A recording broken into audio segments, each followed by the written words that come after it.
Guys, selamat datang di course Remote Work Indonesia yang baru. Course ini kami beri nama menembus jalur remote work dengan menguasai jalur QA engineer di Upwork.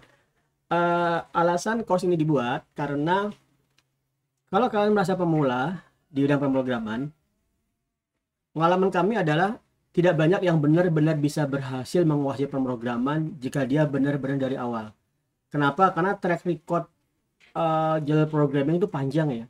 Kamu pertama harus mengenal masalah problem solving, mengenal masalah toolnya itu sendiri, kemudian jam terbang. Jadi ada tiga tuh, ngerti algoritma, jam terbang, sama apa tadi, toolnya sendiri. Kamu ngerti semuanya. Dan itu butuh jalur yang lama.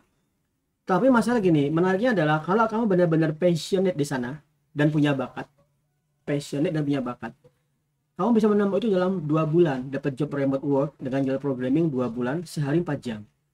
Seperti orang sekolah 8 jam per hari, orang kantor 8 jam per hari, kamu setengah hari full. Mudah nggak melakukan ini? Nggak mudah. Pertama, kenapa? Karena kamu harus senang banget. Kemudian kamu harus punya apa ya, keteguhan mental untuk error perbaiki. Jatuh bangun seperti ini ingin saya hindari dengan memangkas jalur kalian menembus remote work ke arah QA engineer. Nah, QA engineer itu apa? Nah, kita lihat bersama-sama beberapa jobnya di Upwork seperti ini. Pertama-tama saya akan nunjukin satu job di Upwork yang terkait dengan QA engineer. Oke, beda. Ya, ini dia.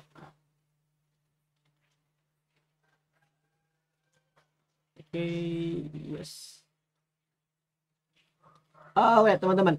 Kalau kamu saat ini mencari job QA Test Engineer Selenium ya, ada teknologi yang akan saya ajarkan di sini. Kita ajarkan di sini.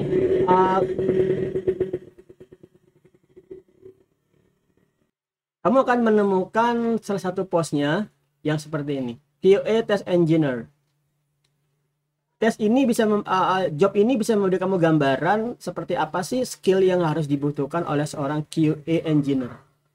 Di sini ada terminologi bahasa pemrograman, terminologi pengembangan software. Namun kamu tidak perlu benar-benar mengetahui detail tentang teknik itu. Contoh di sini ada kata-kata API ya.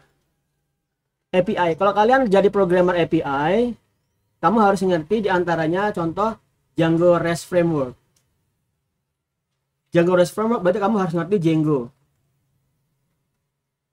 Nah, Django yang ini, bukan Django yang film ya. Django Framework. Ngerti Django berarti kamu harus ngerti Python. Oke. Jalurnya panjang. Nah, kalau kamu di bagian dari QA Test Engineer, kamu sekedar tahu mereka aja. Tahu Python, tahu Django REST Framework, kemudian tahu cara ngetesnya. Bukan tadi, paham cara ngetesnya. Yang tadi itu kamu sekedar tahu aja, tahu.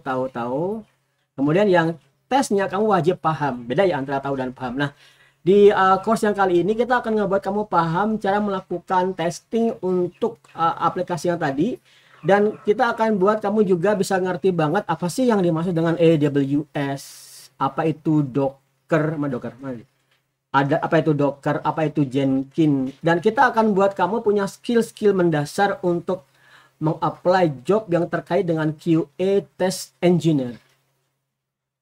Nah, kalau kamu lihat berapa sih harganya rate-nya QA Test Engineer, jawabannya bagus banget ya.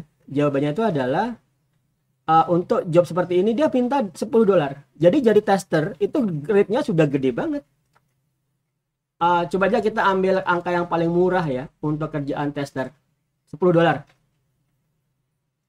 Jawabannya dia. Ntar $10. Oh, sorry. $10 kalau kamu full time, 160. Kamu dalam dolar 14. Sudah nembus angka 20 jutaan. Hanya menjadi orang yang melakukan pengetesan sebuah aplikasi. Jadi tidak mengembangkan aplikasi.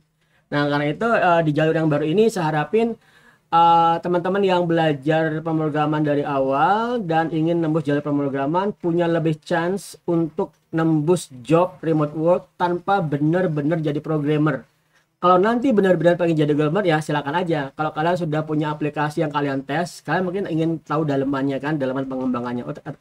Misalnya sih ada API. Kemudian API seperti apa, kalian bisa melihat kodenya. Kodenya seperti itu ya, kalian mungkin tertarik mempelajari itu. Mungkin tertarik, saya bilang mungkin tertarik. Kenapa? Karena kalau dengan QA aja udah dapat gaji segitu, mungkin kalian nggak mau susah payah lagi untuk mengembangkan pelajaran yang lain. Saya ngelihatnya banyak teman-teman QA di Upwork itu mereka sudah settle dengan QA-nya aja, tidak mau tanggapan yang lain karena udah cukup.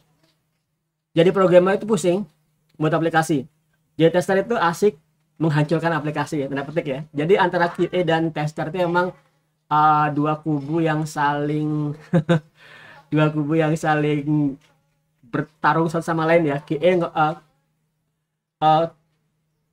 developer membuat aplikasi yang tahan banting, nggak ada errornya, QA muncul berusaha membantu aplikasi, ya kan?